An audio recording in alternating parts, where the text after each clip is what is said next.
Assalamualaikum warahmatullahi wabarakatuh. Sampurasun. Kembali lagi di channel Tri Haji Kaji Official, dan di video kali ini saya akan melanjutkan kisah pendakian mistis yang berjudul Pusaka Pembawa Petaka Pendakian Gunung Gede Pangrango.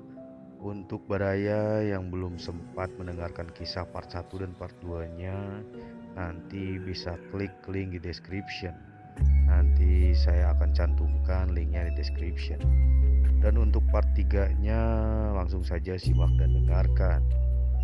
Dalam hitungan ketiga, 1, 2, 3.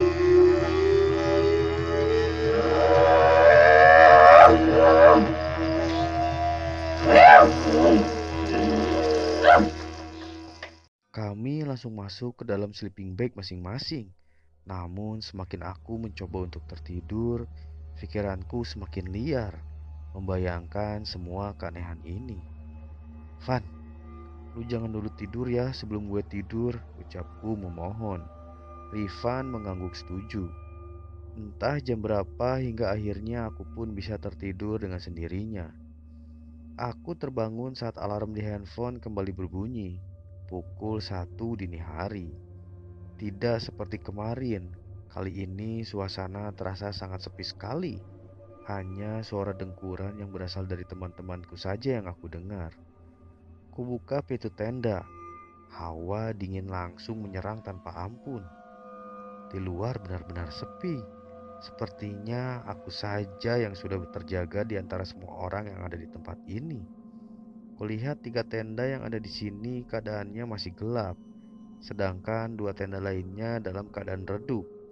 Pertanda penghuninya masih asik tertidur. Ya, malam ini hanya ada 6 tenda saja termasuk tenda kami.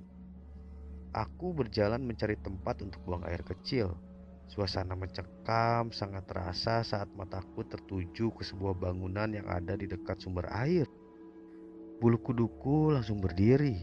Sempat ingin kembali lagi masuk ke tenda, tapi rasa ingin buang air kecil ini sepertinya sudah tidak bisa kutahan lagi. Kepalang tanggung aku memberanikan diri meskipun jantung ini berdebar-debar. Semoga aman-aman saja, doaku dalam hati. Aku segera menuntaskan buang air kecil, lalu kembali menuju tenda. Namun entah kenapa mata ini sepertinya ingin melihat lagi ke arah bangunan itu. Seperti ada yang memaksanya. Dan saat aku melihatnya, sebuah kelebatan bayangan hitam tersorot oleh cahaya headlamp yang kupakai. Tanpa ingin tahu lebih jauh, aku segera kembali ke tenda. Woi, bangun-bangun. Udah jam 5 pagi. Aku membangunkan teman-temanku. Rifan langsung beranjak duduk kemudian melihat jam di tangannya.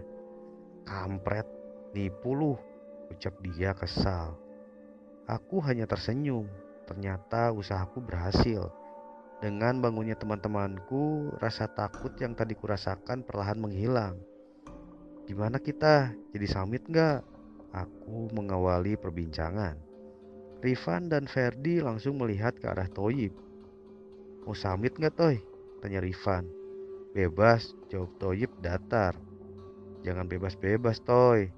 Kalau lu gak mau gak apa-apa, kita gak usah summit, balas Rifan lagi. Ya udah, gak usah ya, ucap Toyib seperti menunggu persetujuan kami. Oke, ayo kita tidur lagi, ajak Rifan sembari kembali merebahkan tubuhnya. Lalu diikuti oleh kami semua. Butuh waktu lumayan lama untukku agar bisa kembali tertidur. Pikiranku masih saja terbayang tentang sosok hitam tadi, tentang suara yang memanggilku saat buang air kecil kemarin, dan tentang semua kejanggalan-kejanggalan yang sudah kami alami. Di luar sudah mulai terdengar suara-suara dari tenda tetangga yang terbangun untuk bersiap melakukan summit. Bang Rifan, Bang Ferdi, ayo kita summit, teriak seseorang di luar sana. Maaf, kita nggak jadi bang, teman kita nggak enak badan, jawabku sedikit berteriak dari dalam tenda. Oh ya udah, kita berangkat ya. Iya bang, hati-hati, jawabku. Pukul 7 pagi aku mulai terbangun. Kulihat Toyib sedang duduk berbalut sleeping bag sambil menyaksikan Rifan dan Ferdi yang sedang memasak di depan tenda. Selamat pagi Nyonya. Nyenyak tidurnya. Ejek Rifan saat melihatku yang baru terbangun.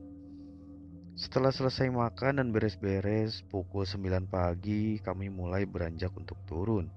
Kami tidak lagi membahas tentang kejadian-kejadian aneh yang telah menimpa kami. Tanpa kesepakatan, kami memilih untuk menyimpan semua kejadian ini di dalam hati masing-masing karena tidak ingin mengalami hal seperti tadi malam. Selama perjalanan beberapa kali Toyib kembali bertingkah aneh seperti kemarin. Dia lebih banyak diam dan sering melamun. Untungnya kami langsung sigap dan segera menghiburnya agar tidak terjadi hal-hal yang tidak diinginkan. Tak terasa akhirnya kami sampai di pos Panjangcangan Badak. Kami beristirahat lumayan lama sambil memasak untuk makan siang. Suasana lumayan bersahabat karena ada beberapa pendaki yang naik, meskipun jumlahnya hanya sedikit. Saat kami akan memakan masakan yang sudah matang, tiba-tiba Toyib kembali berbicara tak karuan. Badan kaku dan keras. Nafsu makanku langsung hilang. Kami segera bertindak agar Toyib kembali sadar. Assalamualaikum, ini siapa? Tanya Rifan pada Toyib. Namun Toyib tidak merespon sedikit pun pertanyaan Rifan. Dia tetap saja berbicara tanpa henti. Balikan, balikan. Apanya yang dibalikan? Tanya Rifan. Balikan, balikan. Hanya itu yang diucapkan Toyib secara berulang-ulang. Tanpa pikir panjang kami langsung membereskan semua peralatan dan segera turun. Kami bertiga menuntun Toyib agar berjalan secepat mungkin. Namun susah sekali. Gerakannya kaku seperti robot. Des, lu sanggup bawa keril Toyib? Tanya Rifan. Dengan terpaksa aku mengangguk meskipun sebenarnya aku sendiri tak yakin. Fer, lu bawa keril gue. Keril Desi yang agak kecilan biar gue yang bawa. Lanjut Rifan. Lu mau ngapain? Tanya Ferdi heran. Toyib gue gendong aja biar cepat. Jawab Rifan yang sepertinya sudah tidak sabar ingin segera mengakhiri semua ini. Kami langsung bertukar keril. Rifan membawa keril kecilku di bagian depan sambil menggendong Toyib di punggungnya. Aku membawa keril milik Toyib, sedangkan Ferdi membawa dua keril di bagian depan dan belakang tubuhnya. Kami langsung berjalan secepat mungkin agar lekas sampai bawah. Beberapa pendaki lain terlihat penasaran saat melihat kami dengan kondisi seperti ini. Hampir semuanya bertanya, "Kenapa?" saat berpapasan dengan kami. "Sakit bang," jawab kami. Entah kenapa kami sangat segan jika harus menjawab kerasukan. Kami takut jika jawaban tersebut akan berdampak buruk pada pendakian mereka. Rifan sepertinya sudah sangat kelelahan. Melihat kakinya gemetaran saat mendaki jalur berbatu ini. Keringatnya mulai bercucuran lebih deras dari biasanya. "Van, sini, biar kerilnya gue aja yang bawa." Aku menawarkan diri. Rifan berhenti dan menoleh ke arahku dengan tatapan seolah tidak percaya. Kemudian dia langsung melepas keril itu dan kembali menggendong Toyib. Berarti benar, dia memang sudah lelah, pikirku. Sorry kalau gue jalannya rada ngebut. Gue pengen cepet-cepet mengakhiri keadaan buruk ini, ucapnya sedih. Terlihat dari matanya kalau dia ingin menangis. Lu duluan aja, gak apa-apa Van. Tolongin Toyib, ucap Ferdi pelan. Ini adalah kondisi tersedih yang pernah aku rasakan selama mendaki gunung. Tak bisa aku tahan lagi. Air mata ini langsung menetes begitu saja. Kalian hati-hati. Kalau sempat nanti gue balik lagi buat jemput kalian. Ya Van, lu juga hati-hati, jawab kami berdua. Rifan mulai berjalan lagi meninggalkan aku dan Ferdi yang masih berdiri mematung melepas kepergiannya. Kuraih keril itu lalu menggendongnya di bagian depan tubuhku. Dan dengan perlahan kami mulai kembali berjalan meniti jalur bebatuan ini. Tidak jauh setelah kami melewati pintu rimba, kami berpapasan dengan Rifan. Dia berjalan dengan sangat tergesa-gesa. "Aman, Van?" tanyaku. "Aman, kalian langsung aja ke warung, biar bisa istirahat. Keril Toyib taruh aja di sini, Des. Ntar gua bawa," ucap Rifan. "Emang lu mau kemana?" tanya Ferdi. "Gue harus ke atas lagi, biar semuanya beres," ucap Rifan mantap. Kami berdua langsung panik. "Ngapain?" "Nanti aja gue ceritain. Udah kalian gak usah khawatir," ucapnya lagi. "Gue temenin Van," ucap Ferdi. "Gak usah Fer, biar gue aja. Lagian cuma nyampe Rawagayonggong doang kok." Rifan, "Kalau lu kenapa-napa ntar gimana?" Ferdi ngotot. "Udah lu gak usah bikin tambah ruwet deh. Percayain sama gua." Rifan balik ngotot. Mau tidak mau akhirnya Ferdi mengalah membiarkan Rifan kembali ke atas seorang diri. "Van, dibawa." "Thank you," ucapnya sambil berlalu. Aku memberinya sebotol air minum dan segudang doa yang kuucap dalam hati. Semoga semuanya baik-baik saja.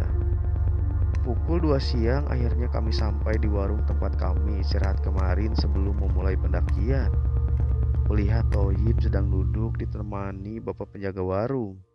Sepertinya dia sudah tersadar, meskipun dia masih melamun dengan tatapannya yang kosong. Dengan seringnya kami berinteraksi, lama-kelamaan kondisi Toyib pun berangsur membaik. Dia mampu merespon dengan baik setiap pertanyaan yang kami lontarkan padanya. Meskipun memang belum pulih 100%. "Rifan mana?" tanya Toyib polos. "Ke pos registrasi, ada yang ketinggalan," jawab Ferdi berbohong. Alhamdulillah pukul 3 sore akhirnya Rifan kembali dengan diiringi sebuah senyuman dan sebungkus cilok yang dia pegang di tangan kirinya.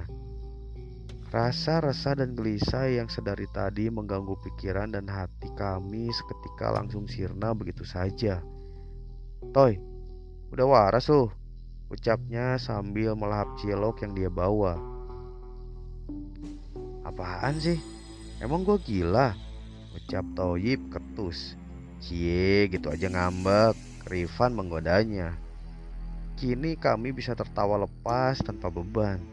Singkat cerita, pukul 4 sore kami pun pulang ke Bandung. Di tengah perjalanan, Toyib bertanya, "Gue pingsan pas di mana sih?"